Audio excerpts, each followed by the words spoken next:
Président Sergio Rocci, merci Monsieur le Consul Romano Rocci pour les mots aimables que vous avez prononcés.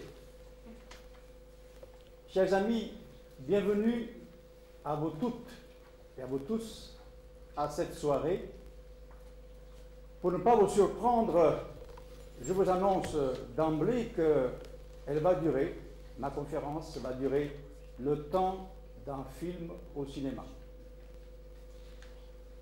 Êtes-vous prêts à une telle longueur? Je tâcherai d'être exhaustif dans les points qui peuvent être compréhensibles pour tous.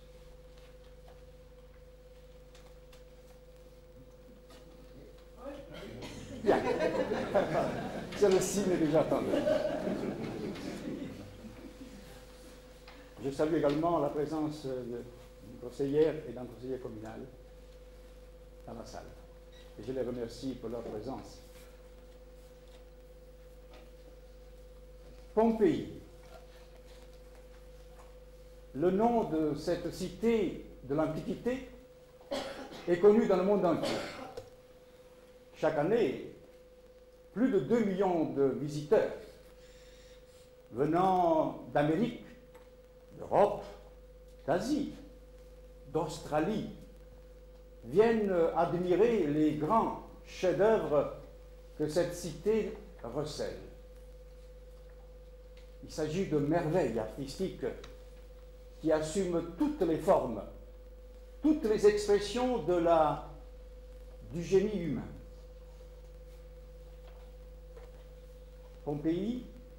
À Pompéi, l'art s'exprime par l'architecture, des temples, des théâtres, un amphithéâtre, des bâtiments publics, des maisons majestueuses.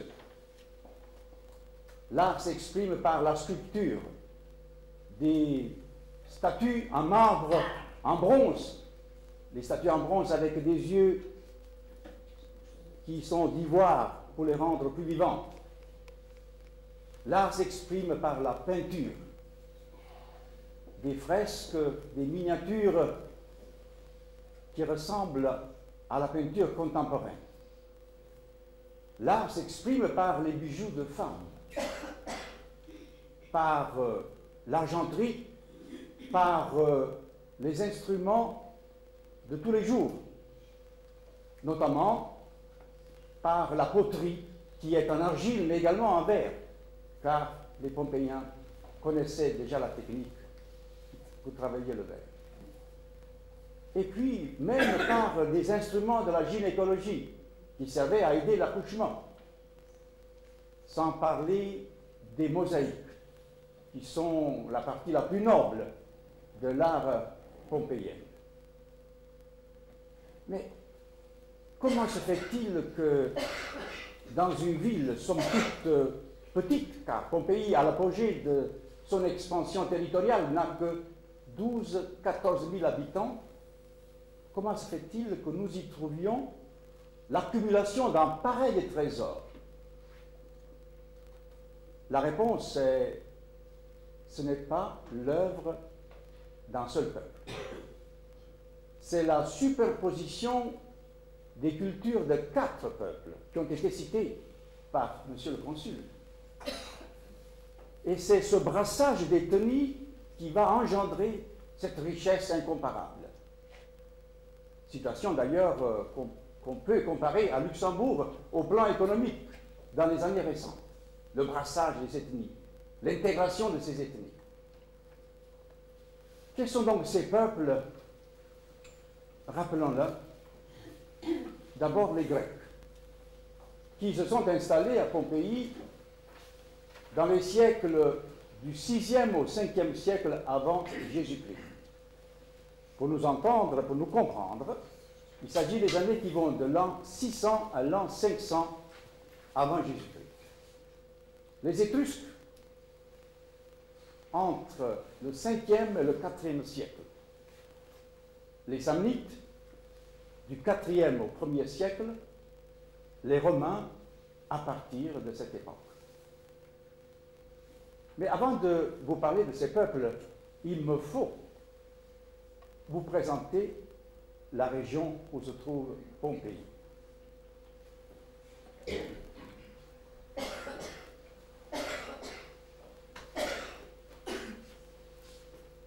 La Campagna. La Campanie en français, Campagnen auf Deutsch, qui est ici reconnaissable par le golfe de Naples, Naples est ici, par l'île de Ischia, par l'île de Capri, par la péninsule de Sorrente, la côte amalfitaine. Qui connaît cette région dans la salle? Lève la main. Oh, je m'en réjouis et je vous félicite. D'ailleurs, j'espère que ma conférence vous en encouragera à y retourner. Je voudrais que toute la salle applaudisse ceux qui ont levé la main.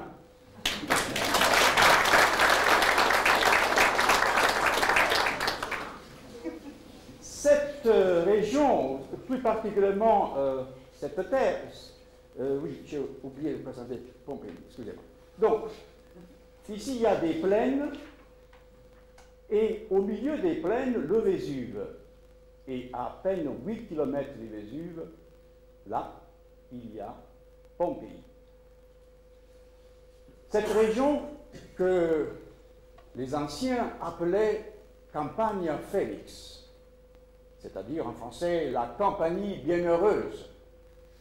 D'ailleurs, certains ajoutaient la terre bénite des dieux. Pourquoi disaient-ils cela? Parce que ce territoire possède trois grandes richesses, trois éléments naturels qu'il est rare de trouver ensemble ailleurs. Ces éléments sont d'abord le socle, le seuil volcanique qui est très fertile, car pendant des millénaires, ces plaines ont été arrosées par les cendres du Vésuve. Et les cendres sont un fertilisant naturel, à base de phosphate. Le deuxième élément, c'est le climat. Un climat sec, chaud, donnant beaucoup de journées de soleil par an. Et la combinaison de ces deux caractéristiques, le sol volcanique et le climat, permettent d'avoir 2 à 3 récoltes pour certains produits.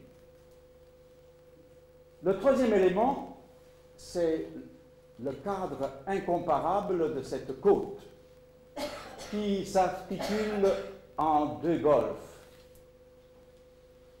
qui, à chaque tournant de cette presqu'île, montre des perspectives, des paysages qui sont fascinants. Et cela, bien entendu, plaisait également au peuple de l'Antiquité, qui était tout aussi sensible à ces beautés naturelles que nous le sommes aujourd'hui. Donc il n'est pas surprenant que cette terre bénite des dieux, avec toutes ces richesses, soit convoitée par les peuples que nous venons de nommer ce soir. Mais qui habitait là avant que l'envahisseur arrive? Il y avait une peuplade italique qui s'appelait les Osques. Ils cultivaient la terre, ils faisaient du commerce des produits de cette terre, qui sont les céréales, les légumes, les fruits, le vin, l'huile d'olive.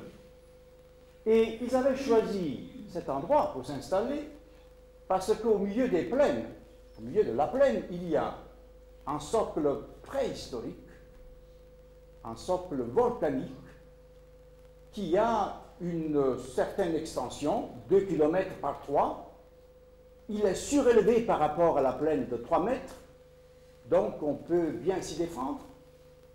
Il est près d'un fleuve, le fleuve Sarno. L'embouchure du fleuve permettra un jour peut-être de faire un port.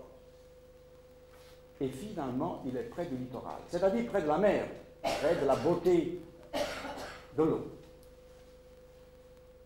Mais voyons maintenant un à un les peuples qui sont venus soumettre les Osques pour s'installer à leur place. Et commençons par les Grecs. Essayons de passer les transparents avec la lumière pleine. Si au dernier rang on ne réussit pas à bien voir, je demanderai à M. Pierret de baisser la lumière. Nous ferons d'abord un essai. Je préférerais avoir la lumière. Est-ce que cette image est visible également au dernier rang? Voici donc la Grèce à l'époque du 7e siècle. Vous apercevrez d'abord la partie continentale, la Thessalie, l'Étolie, la Béotie, Athènes, les îles, l'archipel, et également quelques possessions sur la côte turque. Il faut dire que ce peuple, qui était très dynamique et qui avait des connaissances étendues, que nous allons voir une à une, avait également des grands navigateurs qui poussaient leur hardiesse de plus en plus loin. Ils vont donc non seulement s'implanter sur les côtes de la Turquie, mais ils vont petit à petit, à la recherche de terres fertiles, également s'implanter sur le pourtour de la mer Noire. Et puis, ils reviennent vers la Méditerranée et ils débarquent en Sicile. Il faudra que je m'arrête un peu plus sur les Grecs que sur les autres peuples, pour que vous puissiez comprendre les diapositives que nous allons voir tout à l'heure.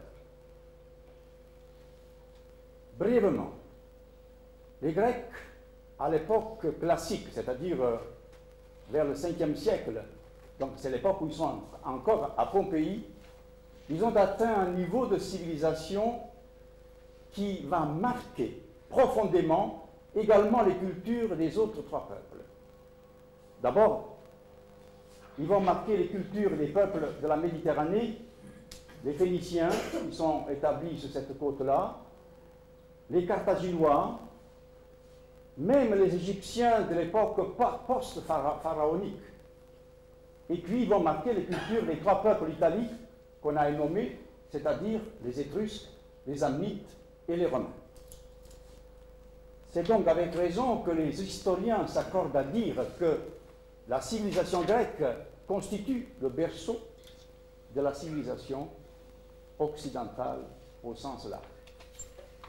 D'ailleurs, ce peuple, il va léguer à l'humanité tout entière un patrimoine scientifique d'abord, et un patrimoine artistique fabuleux.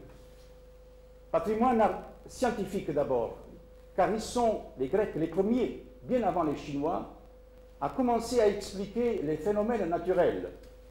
Pourquoi la foudre? Pourquoi le tonnerre? Pourquoi l'éclipse solaire? Pourquoi la Terre tourne? Car déjà à l'époque de la Grèce classique, on avait su que la Terre tournait. Et il y a même un grand mathématicien grec, qui s'appelle Eratosthène, qui a mesuré la circonférence de la Terre à l'époque. Donc les Grecs vont avoir des mathématiciens qui vont faire des progrès, qui vont développer la géométrie, les mathématiques, l'arithmétique, vont énoncer des théorèmes jusqu'alors inconnus. Et puis, les Grecs vont faire progresser l'astronomie. Pensez qu'il y a eu des astronomes à l'époque, dont un qui était en même temps mathématicien, car ils étaient des esprits qui couvraient toutes les sciences. Il y a un mathématicien qui, déjà à l'époque, a osé échafauder l'hypothèse que la Terre tournait autour du Soleil. Ce mathématicien s'appelle Aristarque. Eh bien, pendant des siècles, cette connaissance va disparaître. Elle est redécouverte seulement 2000 ans plus tard, en 1502. Aristarque a vécu en l'an 500 avant Jésus-Christ. En 1502, Copernic va redécouvrir cette connaissance grâce aux écritures que les Grecs avaient laissées, notamment la grande bibliothèque d'Alexandrie. Et il va réélaborer cette hypothèse, mais il n'arrivera pas à la prouver. Il faudra attendre encore un siècle, 1612, Galilée, qui va fabriquer la première lunette astronomique, et il pourra prouver que nous sommes dans un système héliocentrique, c'est-à-dire que la Terre tourne autour du Soleil. Et Galilée, bien sûr, aura les ennuis que vous connaissez dans l'histoire. Donc, au cours du 5e siècle, nous avons toute une pléthore, toute une multitude de savants qui s'affairent, qui recherchent dans tous les domaines du siable, de la connaissance humaine. Et ces savants sont en même temps des philosophes, car très souvent, la philosophie et la science se marient. Pour être un bon savant, il faut avoir l'intuition. Nous l'avons vu avec Aristote, qui a l'intuition que la Terre tourne autour du Soleil. Mais il y a également des philosophes purs, comme Socrate, comme Aristote. Aristote surtout, qui va, avec sa pensée, influencer toute la théologie du Moyen-Âge. Il va même influencer les théologiens de l'islam. Et ces philosophes, avec leurs pensées, vont contribuer à ce que, en Grèce, notamment dans la métropole, notamment à Athènes, s'instaurent les premières formes de démocratie. Les citoyens jouissent de la liberté d'expression. Les citoyens peuvent élire leurs gouvernants. Les citoyens peuvent même envoyer leurs gouvernants en exil. Figurez-vous, au 5e siècle avant Jésus. Patrimoine artistique, disais-je, parce que les artistes jouissaient exactement de la même liberté d'expression. Ils n'avaient pas à obéir à des canons, sinon aux canons qu'eux-mêmes se créaient. Canons de beauté, canons de mesure, canons d'harmonie. Ils n'avaient pas à se soumettre à leur maître. Ils pouvaient donner libre cours à leur imagination, à leur fantaisie. Et cela va déclencher, va libérer des énergies énormes, qui fera de sorte que l'art grec va atteindre des sommets rarement égalés. Certes, le petit peuple ne va pas pouvoir suivre toutes ces connaissances, ne va pas pouvoir les assimiler au même titre que les classes éduquées, que les intellectuels. Et c'est pourquoi nous insistons également, à cette époque, à un courant qui va privilégier une forme de croyance qui était la mythologie grecque de l'époque, qui va prendre une ampleur considérable, et la mythologie va se ériger comme une sorte de pendant à la science. C'est grâce à la mythologie que même le petit peuple va s'affranchir des peurs ancestrales envers les phénomènes naturels. Car les divinités de la mythologie auront un visage humain. Ils vont incarner les éléments naturels. Les divinités seront les divinités du feu, du soleil, de la mer, de tous les phénomènes que nous connaissons. La mythologie et la religion, où la frontière est très mince entre les deux, vont contribuer ensemble à une cohésion sociale du peuple grec et surtout vont contribuer à créer un sentiment national que sinon ce peuple n'aurait pas eu, car il était factionné dans des dizaines et dizaines de villes, chacune ayant son gouvernement. Mais revenons donc aux Grecs qui, à la recherche des terres, vont remonter là, vont débarquer en Sicile, vont créer plusieurs cités de grands noms, comme Syracuse, comme Héraclès, comme Sélinonte. À Sélinonte, figurez-vous, il y avait un temple qui avait 2 fois la dimension du Parthénon d'Athènes. Ce qui donc nous prouve que lorsque les Grecs allaient s'implanter quelque part, ils amenaient avec eux toute l'intelligentsia, tous les architectes, les ingénieurs, les penseurs, les savants, et ils essayaient de recréer leur environnement naturel qui était dans la métropole, le recréer dans les colonies dans lesquelles ils allaient. Ils vont donc remonter la péninsule italienne Ils vont continuer à construire des villes partout, Crotone, Sybaris, Métaponte, et finalement ils arrivent en Campanie, et là, ils vont créer 3 grands sites.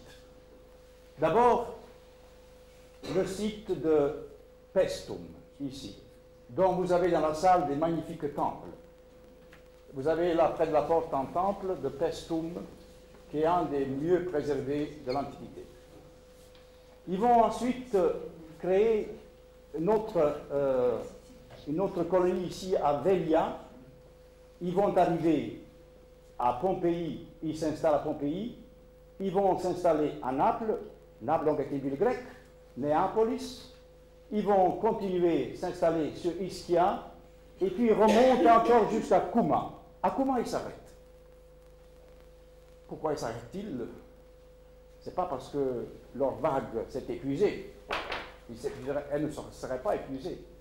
C'est un peuple tellement dynamique, nous venons de le dire. C'est parce que là, ils rencontrent une contre-vague qui, elle, vient de l'Étrurie, c'est-à-dire la Toscane d'aujourd'hui. Cette contre-vague, donc, c'est la vague des Étrusques qui s'étaient installés ici. Donc, leur site premier était l'Étrurie. Ils avaient d'abord essayé d'occuper la plaine du Pô, mais puis ils avaient commencé à descendre vers les plaines du sud parce qu'elles sont plus ensoleillées. Ils vont également à la recherche de cette terre fertile autour de Pompéi, de cette terre bénite des dieux. Et là, donc, se produit le choc des civilisations. Civilisation grecque, civilisation étrusque. Les deux se valent militairement. Donc, ils doivent descendre en compromis. Ils se partagent en quelque sorte le territoire. Les Grecs qui affectionnaient de rester sur les côtes, ils vont rester sur les côtes. Donc, ils vont rester à Kouma, à Naples.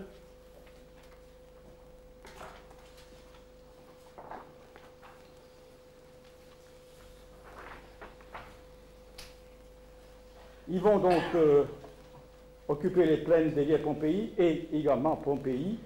Les Grecs, par contre, qui préfèrent rester sur les côtes, restent à Ischia, à Kouma, à Naples, et les Étrusques donc descendent derrière Pompéi et vont occuper toutes ces plaines, et ils vont faire de Capua leur forteresse pour se préserver contre des attaques éventuelles. Donc nous avons dans l'espace de quelques kilomètres ici une forteresse grecque qui est Kouma et une forteresse étrusque qui est Capua. Cette cohabitation plus ou moins forcée va durer 50 ans. Il y a des escaramouches et finalement il y a le grand affrontement. Il y a une guerre qui se produit autour de l'année 474 avant Jésus-Christ, guerre terrestre et guerre surtout maritime, où la flotte grecque va défaire la flotte étrusque, va la mettre en pièces. Les Étrusques, donc, privés de leur flotte et battus également sur la terre, vont se retirer vers le nord, vont donc laisser libres toutes ces plaines qui étaient derrière Pompéi, là. Les Grecs ne vont pas profiter de cette opportunité. Ils sont eux-mêmes affaiblis par la confrontation. Donc ils restent là où ils étaient. Et c'est à ce moment-là qu'un troisième peuple, les Samnites, qui avaient fondé leur ville sous les collines des Apennins ici, un peu des Abruzzes et de la Campanie, et qui étaient un peu restés à la fenêtre à regarder ce qui se passait en bas, vont descendre, vont déferler sur les plaines, vont occuper toutes ces plaines et vont entrer à Pompéi. Et ils vont s'installer. Contrairement aux Grecs et aux Étrusques, qui s'étaient installés à Pompéi en maître, c'est-à-dire ils avaient, on dirait aujourd'hui, ils se seraient cantonnés dans leur nationalité, eux, non, ils vont faire l'intégration, monsieur le consul. Ils vont se mélanger à la population osque, aux autochtones, et ils vont créer un nouveau peuple. Ça ne va pas se passer tout de suite, c'est l'affaire de 50, 100 ans. Et donc, nous avons des Samnites à Pompéi pendant 3 siècles. Jusqu'au moment où une autre puissance, qui jusqu'à là était en train de se préparer, de s'armer, de se créer sa propre escadre navale, réussit à devenir puissant militairement, elle va s'attaquer, c'est donc Rome dont je parle, Rome va s'attaquer d'abord aux Étrusques, qu'il va vaincre complètement. Les villes étrusques vont être rasées au sol par les Romains. Rome va s'attaquer aux Samnites, et au bout d'une très longue guerre, qui durera là aussi, à l'époque se mesurait en 50-60 ans de guerre, va soumettre le peuple samnite, sauf à Pompéi, et Rome va refouler la Grèce, ou les puissances de Grèce, vers le sud. Donc même les villes grecques sur le littoral deviennent romaines. De sorte que vers l'an 150-180 avant Jésus-Christ, toute l'Italie est soumise à Rome, sauf Pompéi. Pompéi, pourquoi? Pompéi est un peu le statut comme la Suisse au cours de la Deuxième Guerre mondiale. C'est une petite ville où tout y est, où fonctionne bien, où il y a un marché qui alimente les échanges, donc tout le monde en profite, donc on respecte Pompéi. Cela, pas pour longtemps, parce que les Romains vont convoiter eux aussi Pompéi, et en se saisissant d'un prétexte, notamment la guerre sociale autour des années 90 avant Jésus-Christ, ils vont entrer à Pompéi, Sylla entre à Pompéi en l'an 80 avant Jésus-Christ. Les Romains sont là. Voyons maintenant, tour à tour, qu'est-ce qu'ont apporté ces 4 civilisations à Pompéi. Voyons d'abord, à commencer par les Grecs. Les Grecs, nous l'avons dit, ce sont des architectes, ce sont des bâtisseurs de temples. La première chose qu'ils font, ils vont ériger une muraille pour défendre ce socle. Vous voyez cette ligne noire ici, qui délimite le socle qui a ici les dimensions qui sont indiquées là, 2 km par 3, donc 64 hectares. Ils vont ériger une muraille pour protéger le socle. Ils vont commencer à installer ici, près du littoral, un forum, un temple, des maisons, et ils vont déjà tracer un peu le plan en échiquier de Pompéi. Et bien entendu, ils apportent toutes les connaissances que je viens tout à l'heure de vous citer. Qu'est-ce qu'ont apporté à Pompéi les Étrusques? Les Étrusques étaient également, je peux peut-être mieux garder cette transparent, les Étrusques sont également des grands architectes, des ingénieurs. D'ailleurs, ils vont apporter quelque chose que les Grecs n'avaient pas. Les Étrusques ont découvert, eux, l'arc. L'arc, ce qui permet de faire des voûtes. Les Grecs connaissaient uniquement les piliers, les colonnes et l'architrave. Avec l'arc, on peut faire des ouvertures plus larges, on peut construire des bâtiments plus majestueux. Mais les Étrusques sont également des grands commerçants. D'ailleurs, c'est grâce à eux qu'aujourd'hui encore, nous avons un échantillonnage incommensurable des vases grecs de l'époque de l'Attique, donc l'époque 5e, l'époque classique. On appelle les vases attiques. Ces vases ont été enfouis dans des tombes étrusques qu'on a découvertes seulement dans les temps modernes. Donc nous savons que ces vases venaient de partout, pas seulement de la Grèce métropole, mais de toutes les possessions grecques de l'époque. Car la Grèce à l'époque était même installée à Marseille. Tout le pourtour, on l'a dit, le pourtour de la Méditerranée. Les Grecs, les Étrusques sont des grands commerçants, ils vont dynamiser l'ancien marché créé par les Osques, qui était donc pratiquement à peu près là où se trouve aujourd'hui le Forum. Ils vont donc donner toute une autre ampleur au commerce. Qu'est-ce qu'ont apporté les Samnites? Les Samnites, c'est un peuple guerrier, mais il s'est intégré, on a fondé un nouveau peuple, on a créé une nouvelle race, il se découvre une âme artisanale. Les Samnites vont faire un peu comme les Japonais d'aujourd'hui.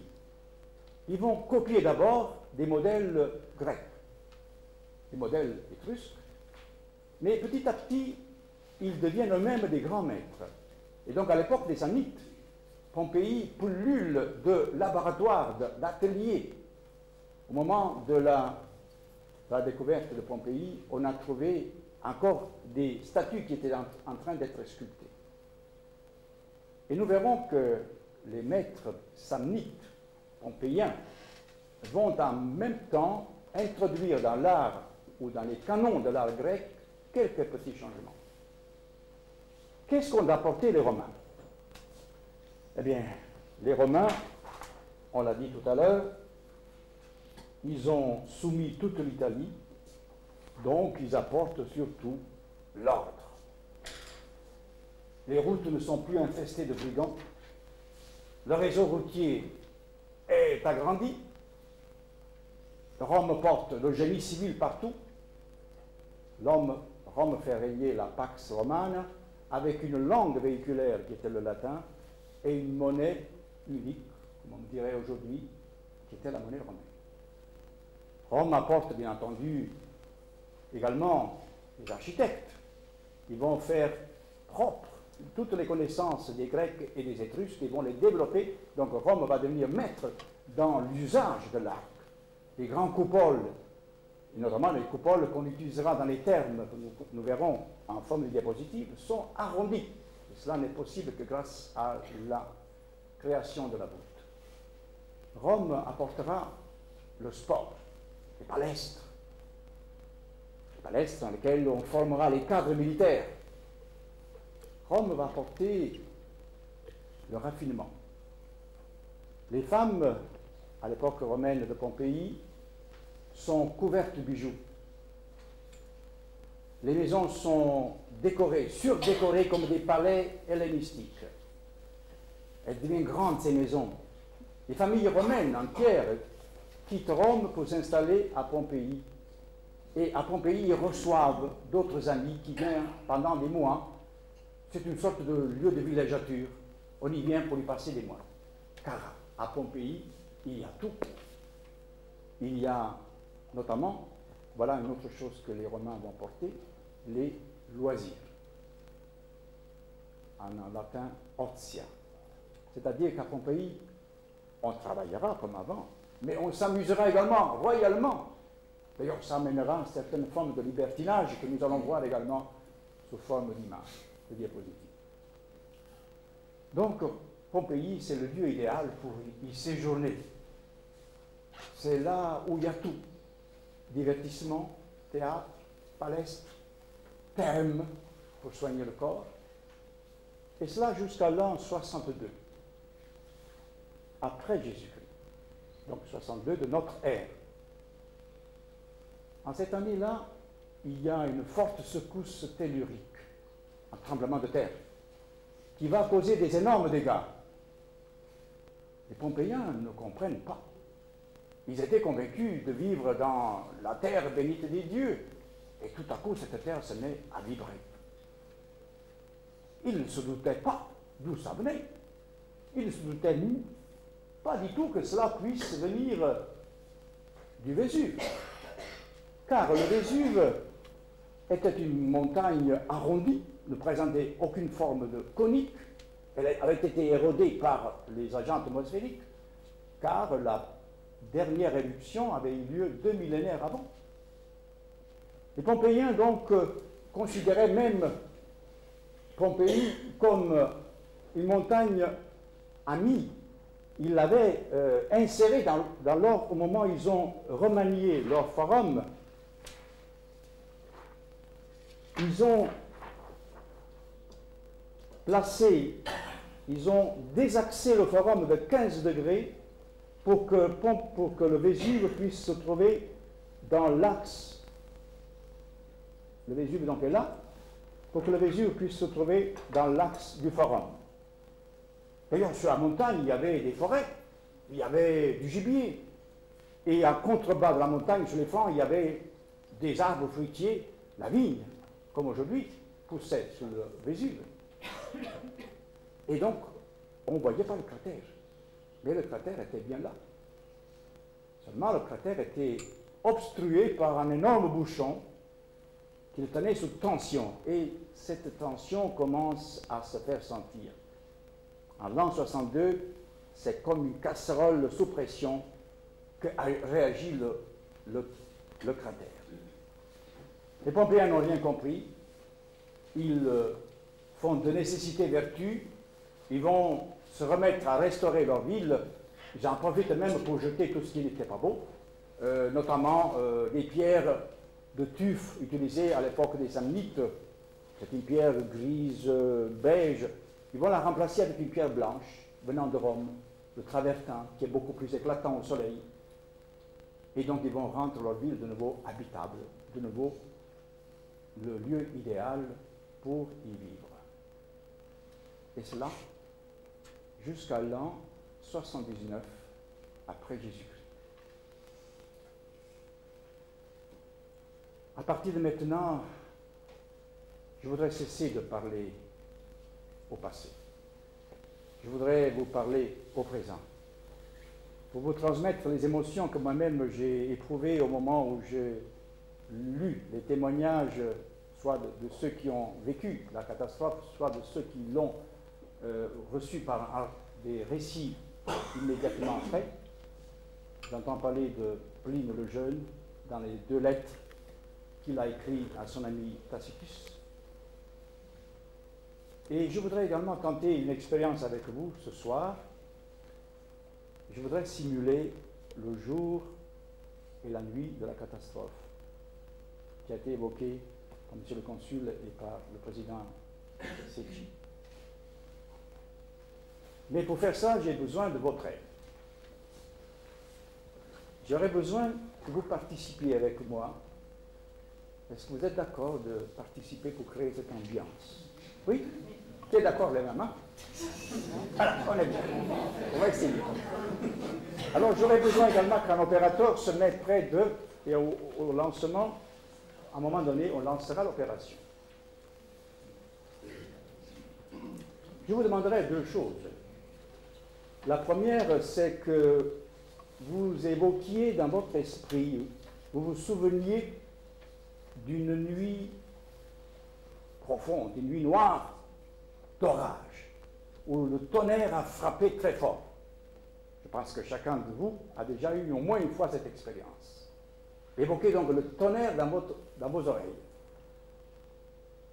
La deuxième chose que je vous demande, c'est d'oublier que vous êtes, que nous sommes aujourd'hui le 18 janvier 2002, que nous sommes à Soleuvre, dans cette belle localité près de l'église, dans la maison Bec. Je vous demanderai de fermer un peu les yeux et je demanderai qu'on baisse un peu la lumière. Est-ce qu'on peut baisser un peu la lumière?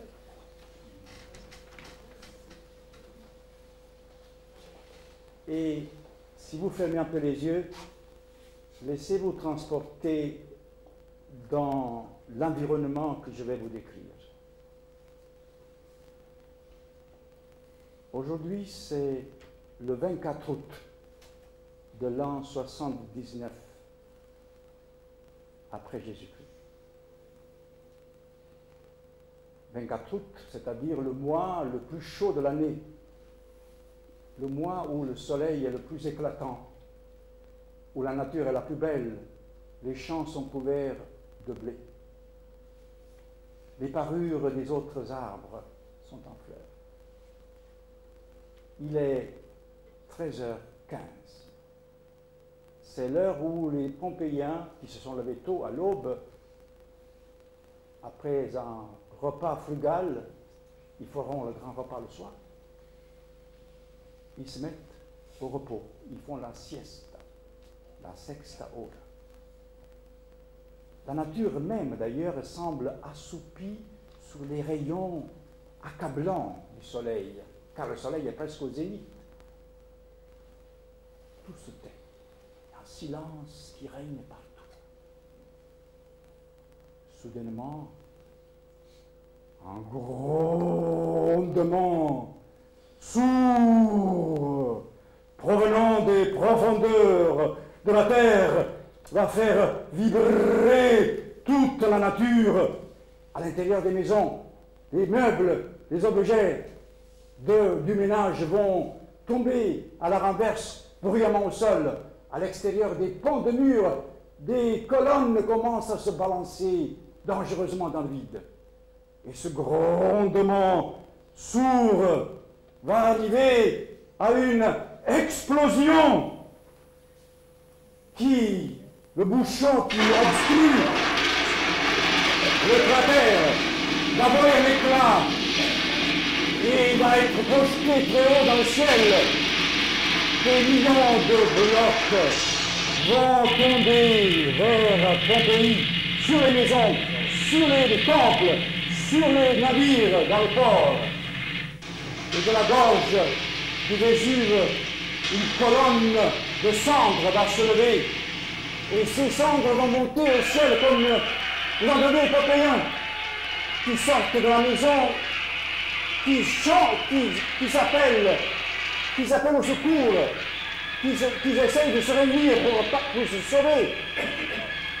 Et pendant ce temps-là, de la gorge du Vésuve sort une colonne de cendres qui monte au ciel que le témoin de l'époque, Pline le Jeune, va décrire comme en pain maritime.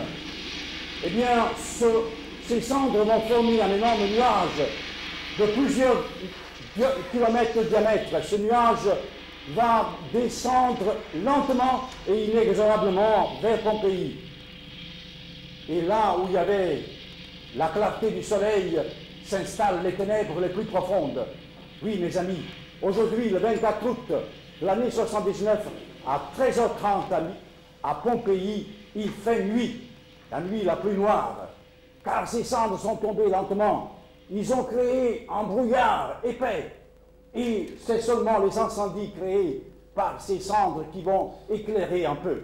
Les Pompéiens vont courir vers les portes pour essayer de s'échapper vers l'arrière du pays. D'autres vont courir vers le port maritime, mais là, ils trouvent leur bateau esquinté, car l'éruption a causé également un raz-de-marée.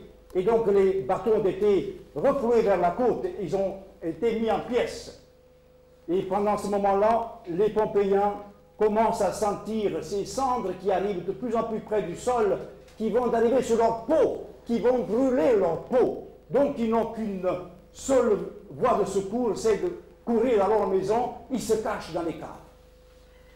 Ils essayent de protéger leurs fenêtres, leurs portes, leurs ouvertures vers l'eau. Et ils attendent que ce déluge cesse. Mais le déluge ne va pas cesser de sitôt. Il va durer toute la journée du 24 et une partie de la nuit du 25 août. C'est seulement après la 20e heure qu'il y a une accalmie. Les Pompéiens hésitent à sortir. Et finalement, ils se font courage, ils sortent. Ils essaient d'organiser un sauvetage collectif.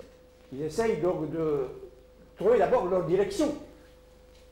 Mais ils doivent marcher sous des cendres, car pendant ces 20 heures, les cendres se sont accumulées en demi-mètre, 1 mètre, 1 mètre et demi, 2 mètres.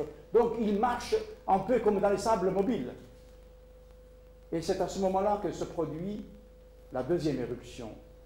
Mais cette fois-ci, de la gorge de Vésuve ne vont pas sortir des cendres, va sortir un gaz. Car les eaux de la nappe phréatique vont se mélanger avec le magma et vont créer une vapeur toxique, qui va retomber sur Pompéi et sur les environs de Pompéi sous forme de pluie acide. Et ce seront ces gaz toxiques-là qui vont faucher la plupart des victimes de Pompéi. Car ces gaz vont en quelque sorte paralyser les Pompéiens qui vont tomber au sol, et pendant ce temps-là, encore une autre bouffée de cendre va sortir de la gorge du Vésuve et va retomber de nouveau sur Pompéi, va continuer à faire augmenter le niveau des cendres, et ces cendres vont carboniser les Pompéiens qui sont partout par terre, agonisant sous l'effet des gaz. C'est seulement après 30 heures que le Vésuve cessera son activité. après 30 heures, quel sera l'aspect qu'aura Pompéi?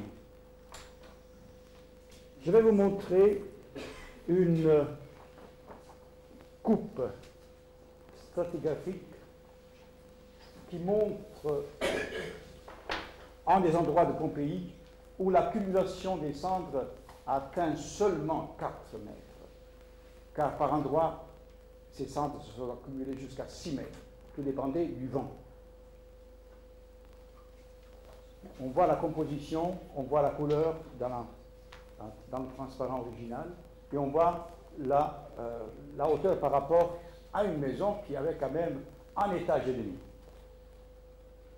Ces cendres vont en quelque sorte couvrir comme un tapis, vont couvrir, elles vont durcir d'abord, et vont donc couvrir toute l'aire de Pompéi, pas seulement Pompéi, mais également tous les environs, et vont cacher, vont préserver ces trésors que nous allons découvrir ce soir ensemble. Ils vont les préserver miraculeusement, dis-je, quand on voit certaines peintures, en quel état elles sont arrivées jusqu'à nous, malgré les cendres. C'est un peu comme sous ces cendres était enfoui un livre d'histoire que les archéologues, 17 siècles plus tard, vont découvrir et qu'ils vont feuilleter page après page pour nous expliquer comment vivaient non seulement les Pompéiens, mais comment vivaient les peuples que les Pompéiens avaient imités, les peuples qui avaient une influence sur leur culture. Je voudrais demander à l'opérateur de nous montrer les premières 3 diapositives qui résument un peu ce que je viens de dire, c'est-à-dire la stupeur que les archéologues ont éprouvée au moment où ils ont commencé les fouilles. Je me permets de citer également, pendant que notre ami Roby prépare la machine, un citat, donc une citation de Goethe qui dit que rarement un cataclysme aura été si bénéfique pour la postérité. Voilà, mes amis, ce que vont découvrir les premiers archéologues. C'est un vieillard ici agonisant. Il peut-être ne s'aperçoit même pas qu'il est en train de mourir, mais il sera surtout carbonisé par les cendres et les huiles qui vont l'envelopper. C'est un calque obtenu suivant un procédé que je ne vais pas vous expliquer maintenant, mais peut-être au moment du cocktail. Et de ces calques, il y en a des centaines à Pompéi, qui montrent des corps dans toutes les postures possibles, car les Pompéiens ont été bel et bien surpris par la deuxième éruption. Voici une image qui montre cette surprise. C'est un chien qui était attaché à une chaîne. La chaîne est là, il n'a pas pu se libérer, et sa vie a été brisée par les gaz et par les cendres. Prochain. Voici le masque de douleur d'un enfant agonisant, qui peut-être est en train d'appeler sa maman, mais sa maman ne pourra pas venir à son aide parce qu'elle-même, elle est en train d'agoniser plus loin. Et finalement, voici cette quatrième, je me suis trompé une quatrième diapositive qui nous montre, c'est une photographie de ce qui s'est passé à l'heure 13h15 à Pompéi. C'est un four sur lequel il y a des charbons, et sur les charbons, il y a encore une assiette avec des aliments dedans. Probablement, un membre de la famille qui était retardé, qui n'a pas pu prendre le repas avec les autres, qui étaient déjà au repos, comme on venait de le dire. C'est 13h15. Le four était plein de charbon. C'est donc une instantanée que nous avons là.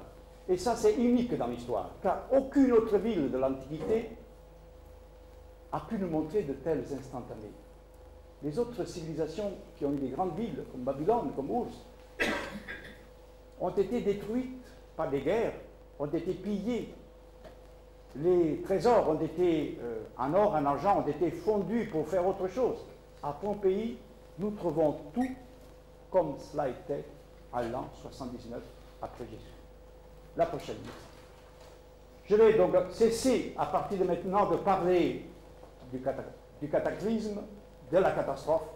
Je vais évoquer avec vous la Pompéi d'avant le déluge. La Pompéi qui vivait une vie insouciante, une vie bien organisée, une vie pleine de divertissement. Et je commencerai par vous montrer cette diapositive qui montre la partie sud-ouest de Pompéi. Nous voyons tout de suite ici le théâtre pour les pièces, notamment grecques. On jouait là Clytemnestre et d'autres auteurs de l'Antiquité, Échille, Sophocle, Euripide, Aristophane. Et ce théâtre pouvait contenir 5000 personnes. En été, on tendait un vélum dessus, comme sur le Colisée, pour protéger contre les rayons du soleil. À côté, il y a un Odéon, c'est aussi un théâtre, qui pouvait contenir 1000 personnes. Il était, lui, couvert. Donc c'était pour la récitation, pour la diction élégiaque. Nous sommes ici dans le quartier des théâtres, car ici il y a encore un autre petit théâtre. Il y a là le forum créé par les Grecs, le forum triangulaire, et nous avons surtout cette rue ici, qui est une rue marchande. Près des théâtres, les gens avaient besoin également de s'approvisionner, parce qu'à l'époque, comme chez la Grèce antique, les représentations duraient toute la journée. En général, on ne jouait pas une seule pièce dans les théâtres grecs et pompéiens. On jouait 2 ou 3 pièces. On jouait la trilogie. Et nous apercevons également ici des zones vertes. Là, là et là. Font partie du périmètre du socle. Et comme le disait, je crois, Monsieur le Président Secchi et également le Consul, près de 30% de Pompéi est encore enfoui sous la terre. Il y a encore d'ailleurs des habitations là qui sont occupées par des gardiens de Pompéi. Et Monsieur le Consul a raison de dire c'est mieux qu'on ne les déterre pas encore. Parce que la Pompéi actuelle est en train de mourir une deuxième fois. Car elle n'est pas restaurée suffisamment, car les agents atmosphériques font d'énormes dégâts, car les 2 millions et plus de visiteurs, parfois avec leur sac à dos, grattent même la peinture qui est sur les murs. Donc c'est mieux que les richesses restent encore enfouies pour la postérité, pour ceux qui peut-être auront encore plus de sensibilité vers ces merveilles. La prochaine diapositive. Ici, nous sommes dans la région sud-est de Pompéi, c'est-à-dire c'est la région où se trouvent les temples. Il y a ici 3 temples. Il y a d'abord le temple de Vénus là, le temple d'Apollon là, le temple de Jupiter ici. D'ailleurs, le temple de Jupiter, il est dans l'axe du forum. Vous voyez, ça c'est le forum qui mesure, y compris le temple, 140 mètres. Et donc, comme je disais, ce forum a été désaxé de 15 degrés pour 2 raisons. D'abord, pour avoir le Vésuve dans la perspective à partir de ces bâtiments-là, qui sont les bâtiments de la commune. Monsieur les conseillers, madame la conseillère, on nous avait choisi la meilleure place pour s'installer. Et la deuxième raison, c'est parce que les temples grecs, les temples pompéiens, donc les temples italiques, ils avaient une orientation nord-sud. Donc pour que ce temple soit dans le... Est-ce qu'elle est focalisée là, l'image? Oui. Pour que le temple soit dans le nord-sud, il fallait que ce forum soit axé comme ça. Mais non, il est axé dans l'autre sens. Bien, nous allons également voir autour de cette place, non seulement les mairies, le Sénat et le siège des curions, mais également les corporations les plus riches de Pompéi. Là, il y a par exemple la corporation des tisserands, de ceux qui marchandaient la laine, le cuir, enfin, ceux qui faisaient l'industrie de l'habillement à Pompéi. Ensuite, nous avons le marché aux poissons, ici, le marché aux céréales, Nous avons des thermes derrière le temple ici, car vous verrez, cette place sera très animée lorsque nous allons la voir de près. On mesurera mieux l'étendue de la place. Et puis, je vous signale encore que ça, c'est le quartier dans lequel on a trouvé les plus belles villas de Pompéi. Les villas qui possédaient des immenses fresques dans leur jardin, dans les chambres. Donc, c'est cette partie-ci, la partie résidentielle. Tandis que là, c'était plutôt la partie, disons, boutique, hein, notamment avec les maisons closes. Donc, c'est là qu'on les trouve. Et puis, de ce côté-là, nous avons les théâtres, comme on vient de dire, plus l'amphithéâtre. Donc, vous voyez, donc, il y avait déjà un plan de l'urbanisation qui séparait les activités de jour et de nuit. La prochaine, s'il vous plaît. Nous sommes ici sur le balcon de la mairie de Zanem, on peut dire. Hein. Donc, c'est... on revient. Voilà. Donc, vous voyez ce que je vous disais tout à l'heure, le Vésuve, qui à l'époque, bien entendu, n'était pas si haut que ça. Hein. À l'époque, avant le cataclysme, le Vésuve était arrondi, on a dit. Donc, il faisait à peu près ça, et il n'avait qu'une seule bosse. Comment le sait-on? C'est parce qu'on a trouvé des fresques qui peignent le Vésuve. Donc nous sommes ici dans la mairie et nous regardons sur le temple de Jupiter. Nous avons sur la droite les bâtiments civils que nous allons visiter là tout à l'heure. Nous allons sur la gauche les bâtiments religieux et notamment ce coin-ci qui est le lieu dans lequel se tenaient les tribuns, ceux qui faisaient des campagnes électorales. Remarquez ce détail, ce sont des fentes dans lesquelles étaient insérées des poutres. Car toute la place avait 2 étages. C'est-à-dire donc qu'on pouvait déambuler au couvert quand il pleuvait là, ou déambuler au premier étage lorsqu'il faisait beau. Et donc on regardait sur la place. D'ailleurs, cette place-ci, ce forum était entièrement pavé. Ici, les pavés, malheureusement, ont disparu, sauf dans ce coin-là et dans ce coin-là. La prochaine slide. Voici donc le côté droit qu'on a vu tout à l'heure. Vous voyez que c'était assez large, ces sortes de galeries couvertes, n'est-ce pas? Parce que donc ici le niveau était là. Et donc là-dessous se passait tout. Donc il y a des transactions qui se faisaient. Il y a parfois même l'école. Les philosophes, les savants donnaient leurs cours en déambulant, comme faisaient les Grecs. Et nous allons maintenant également voir de près, un peu plus près, ce temple de Jupiter, pour faire la différence entre les temples italiques et les temples grecs. La prochaine, s'il vous plaît. Voilà donc le temple de Jupiter, qui ici est réduit à un tiers de ce qu'il était, parce que d'abord cette colonne était beaucoup plus haute, et puis il faut imaginer, sur la colonne il y a un architrave, et sur l'architrave il y a un fronton, et le tout est couvert. Donc, le temple italique, à différence du temple grec, il est surélevé de 3 mètres à 4 mètres. Donc, il y a une rampe d'escalier qui mène à l'entrée du temple. Il est orienté nord-sud, donc ici c'est la partie sud. D'ailleurs, connaissant cette règle, on peut à tout moment savoir à quelle heure on a pris une photo. Faites vous-même cet essai, vous verrez, vous arriverez à trouver des solutions. Ici, par exemple, à quelle heure, d'après vous, on a pris la photo? On a dit que c'est le sud, ici. Regardez l'ombre là. C'est autour de 1 heure. 1 heure l'été. Donc, ce temple a des colonnes qui sont dans un style grec.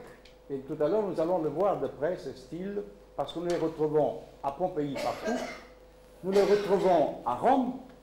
Nous les retrouvons à Esch-sur-Alzette, Monsieur Secchi. Car le style grec, il est arrivé aux États-Unis à travers les copies qu'ont fait de la Renaissance italienne, à travers les grands architectes italiens, comme Palladio, que certains connaissent, Palladio, qui a de nouveau inventé l'usage des colonnes devant les maisons, devant les villas, et grâce à Palladio, ces maisons, ce style va s'importer d'abord en Angleterre, en Grande-Bretagne, et de là aux États-Unis, en Australie, dans tout le monde anglo-saxon. La prochaine, s'il vous plaît. Voici donc une partie latérale de la place du Forum où le dallage est encore à son état. Et là, nous avons un exemple de voûte. Vous voyez, donc la voûte permet de faire des ouvertures beaucoup plus larges que s'il y avait là une architrave. Car avec l'architrave, il faut placer la colonne au moins tous les 2 mètres, sinon moins que 2 mètres. Dans les niches, il y avait des statues des empereurs ou des hommes politiques morts de Pompéi.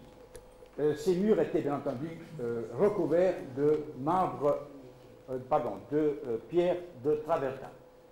La prochaine slide.